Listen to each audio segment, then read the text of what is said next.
ముందుగా తన రోమ గ్రంథాల నుంచి తను కోరుకున్నప్పుడల్లా లెక్కలేనంత మంది రాక్షసులు ఉద్భవించాలని, రెండవది తనకు హరి వల్ల కానీ అంటే విష్ణువు వల్ల కానీ లేదా హరుడు వల్ల కానీ అంటే శివుడు వల్ల కానీ మరణం ఉండకూడదు.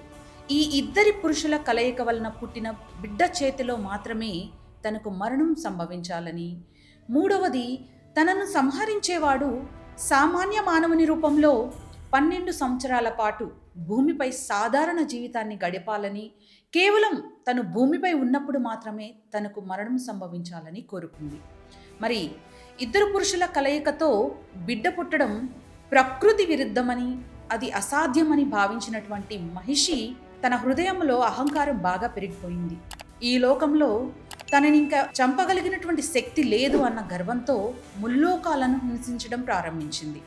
దేవతల యజ్ఞాలను భంగం కలిగిస్తూ, ఋషుల యాగాలను అడ్డుకుంటూ జనజీవనాన్ని అల్లకల్లోలం చేయసాగింది. మరి లోకంలో ధర్మానికి ముప్పు ఏర్పడింది. మహిషి పీడను పోగొట్టడానికి బ్రహ్మ, ఇంద్రుడు, మిగతా దేవతలందరూ కలిసి మహావిష్ణువును పరమశివుణ్ణి వేడుకున్నారు. లోక కళ్యాణం కోసం మీ శక్తితో ఆ అసాధ్యాన్ని సుసాధ్యం చేయమని ప్రార్థించారు.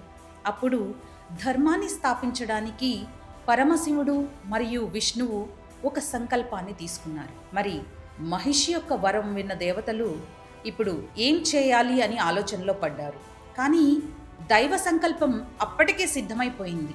అసాధ్యంగా కనిపించేటువంటి ఆ వరానికి దైవం ఎలా ఒక అద్భుత పరిష్కారం చూపించింది, మహిషి యొక్క శాపం ఎలా వీడింది, శివుడు విష్ణువుల కలయిక నుంచి ఆ హరిహర సుతుడు ఎలా జన్మించాడు.